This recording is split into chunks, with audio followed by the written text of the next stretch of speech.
When natural disasters affect your families, it can affect you too, even if you are thousands of miles away. I'm Josh Rowe. In the last few weeks, hurricanes and earthquakes devastated our country and others around us. Tonight, James Torres looks into disaster psychology. He joins us live to tell us what that is and how it can play a role in your life. James. Josh, disaster psychology is simply how you react when something happens to you. Usually it has to deal with tragedies. Now, right now you can see I'm standing at the American Red Cross Center. They have supplied a lot of different emergency vehicles for disaster relief. We have families in our viewing area with families that were in the middle of those catastrophes. Experts say because of disaster psychology, they could use some help too.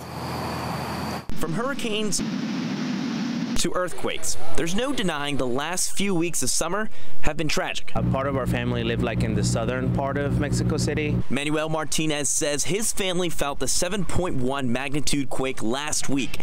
He didn't hear from his aunts, uncles, or cousins for days. Immediately, just concerned about how everybody was doing, making sure everybody was okay, making sure everybody was,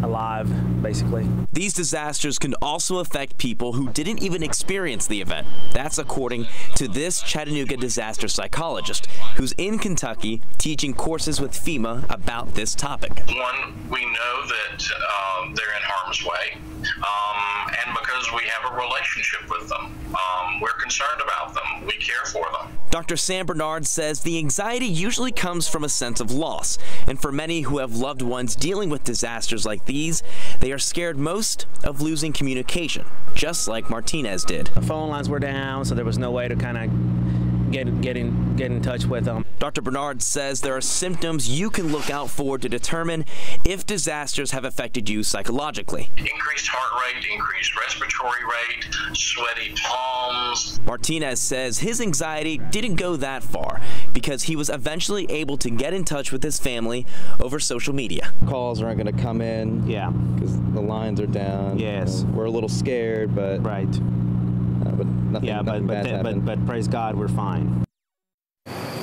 On your screen, you're looking at a few tips on how to deal with some disasters. Acknowledge that a disaster is possible. You can always check with the Red Cross on the status of your family members as well.